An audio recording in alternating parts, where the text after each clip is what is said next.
కామాక్షి మల్లిక వాళ్ళని గుడి దగ్గరికి స్కూటీ మీద తీసుకొని వస్తూ ఉంటుంది. అది చూడగానే అక్కడ ఉన్న మల్లిక ఇక్కడికి తీసుకొని వచ్చారేంటంటీ అని చెప్పేసి అయితే అడుగుతూ ఉంటుంది. ఆ మాటలు వినగానే అక్కడ ఉన్న కామాక్షి అయితే రేపు చెర్రీ పుట్టినరోజు, మేము ప్రతి సంవత్సరం ఇలాగే వచ్చి ఇక్కడ కేక్ కట్ చేసి ఇక్కడ ఉన్న వాళ్ళందరికీ కేక్ని అలాగే దుప్పట్లని పంచి పెడతాము.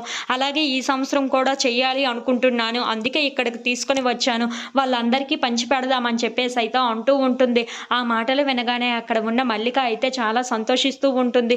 ఇంతలో గుడిలో కేశవ అయితే అలా అటు ఇటు తిరుగుతూ ఉంటాడు. ఎంతకీ అక్కడికి రమ్య వాళ్ళు కనిపించకపోవటంతో రమ్య వాళ్ళు ఎంత వెతికినా కనిపించటం లేదు, ఏం చెయ్యాలో నాకు అర్థం కావటం లేదు అని చెప్పేసి అయితే అనుకుంటూ వాళ్ళని తలుచుకుంటూ చాలా బాధపడుతూ ఉంటాడు.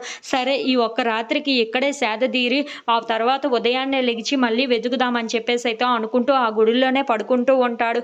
ఇంతలో మల్లిక వాళ్ళు కేక్ కటింగ్ చేసి అక్కడ ఉన్న వాళ్ళందరికీ పంచి పెడదామని చెప్పేసి అయితే అలా అక్కడి నుండి వెళ్తూ కేక్ని అయితే ప్రతి ఒక్కరికి పంచిపెడుతూ దుప్పట్లు పంచిపెడుతూ ఉంటారు.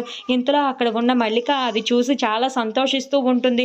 ఇలా చేయడం నాకు చాలా సంతోషంగా ఉందా ఆంటీ అని చెప్పేసి అయితే కామాక్షిని చూసి అంటూ ఉంటుంది. ఆ మాటలు వినగానే అక్కడ ఉన్న కామాక్షి అయితే చాలా సంతోషిస్తూ ఉంటుంది. అలా అక్కడ ఉన్న వాళ్ళందరికీ దుప్పట్టలని కేక్ని అయితే పంచిపెడుతూ ఉంటారు. ఇంతలో కేశవ దగ్గరికి వస్తూ ఉంటారు.